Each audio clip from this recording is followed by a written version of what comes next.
Hey friends, this is Dolynny TV. Glad to have you aboard on this Saturday before the Sunday 2 p.m. game down at Rogers Place against the New Jersey Devils. It's going to be a good time to be down at Rogers Place, that's for sure. I'm looking forward to it. First game at Rogers Place since the home opener this year, looking for a little better result and an improbable result at that. That's what we're talking about this afternoon, this morning, if you're tuning in, is kind of what has happened with the Edmonton Oilers this past 6 games, when just after that Carolina game, the first Carolina game this season, it might have looked like, and very well could have been, all hope was lost until the Oilers decided to do what they've done in the past 6 games. Friends, if you are new to the channel, please consider hitting that subscribe button here on Dolynny TV. I'd love to have you aboard. We're closing in on 15,000 subscribers, less than 1,200 to go. So if you'd be so kind, that would be greatly appreciated. But yeah, what about this Oilers team, right?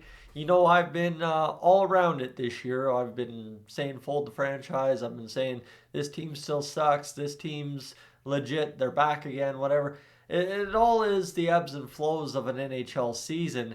And as far as the extremes, like the fold the franchise goes, we lost to the low sack Sharks, right? The Sharks were, at that time, the complete dumpster fire in the NHL.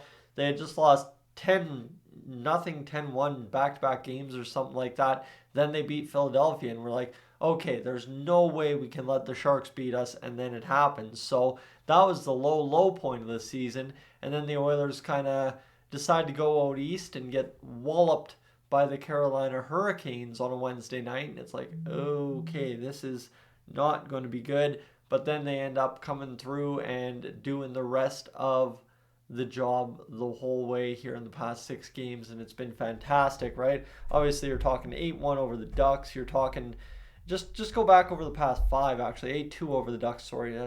Right, I'm giving the credit to the Oilers even more than I should be. 5-4 over the Vegas Golden Knights, 3-1 over Winnipeg, 6-1 over Carolina, and 4-3 over Minnesota. So outside of Anaheim, you got to remember everybody else in that 5-game stretch is above us in the standings. And then as well, you got Washington that started the streak, the 5-0 thumping. And guess what? They're also ahead of us in the standings overall in the NHL pecking order, if you care about the draft at all. So that's where the Oilers find themselves now. 23 points in 24 games, 11, 12, and 1.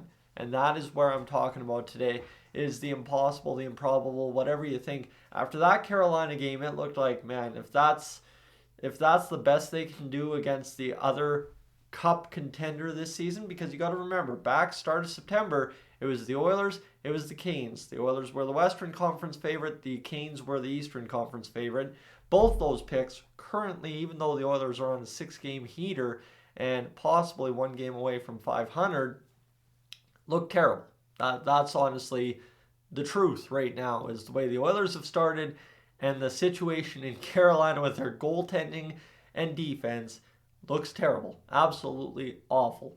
And you got to remember, too, Carolina just lost to the Calgary Flames the other night. I was in the building for that. So, yeah, Carolina 3-2. They're on a 3-game losing streak. They are at 14, 11, and 1, 29 points on the year, but they've also played 26 games. So you give the Oilers a chance to play 26 games, and we're going to be right there around 27. So not that either team's too impressive, but that's where we're talking today, friends, is the Oilers are quite literally 1 game away from 500. That's the closest we've been all year. That's been the wild goose chase we've been on all year. And I think I remember saying after the Washington Capitals game, I mean, you're 7 games, you're 1 out of 7 games away from 500, albeit that seems highly unlikely. And I know a lot of you have reminded me that it is just 2 or 3 losses away for the Oilers to fall right back to where they were. But again, last night I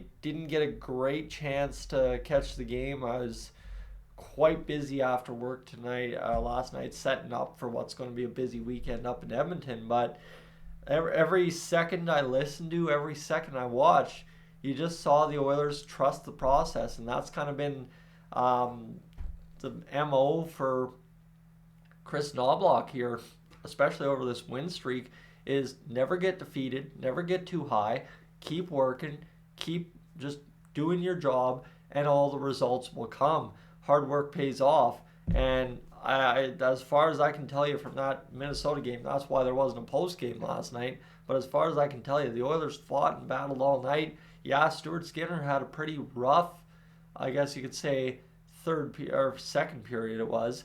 But again, if your goalie has one bad period and you win the other two periods, you can still win the hockey game. And that's exactly what the Edmonton Oilers did last night. So both Alberta teams now face New Jersey at 2 p.m. Calgary today at 2 at the Saddledome, and then the Oilers tomorrow at 2 at Rogers Place. So friends, if you are heading down to Rogers Place bright and early for tomorrow's game, I look forward to hopefully seeing you there. Shake your hand and thank you for tuning into the channel. It's greatly appreciated as always. Anytime I can sit there and catch up with anybody that watches the channel, because it's a crazy adventure, and to know the face-to-face people are sitting there watching, that's always fantastic. So sorry, I'm hoping I'm not under the weather. I'm just stuffed up from waking up. But yeah, no, it's going to be a great time down there at Rogers Place. Going with Patrick from the Oilers Fanatic. I'm sure you probably heard from him last night about that. Again, like I said, a little busy, but we'll catch you tomorrow, and we'll see what ends up happening. We'll probably have some live hits either today once I get up to Edmonton, or tomorrow once we get down to Rogers Place. Friends, I'm Tyson. This is Dolynny TV. Thanks for tuning in. I'm up on out of here.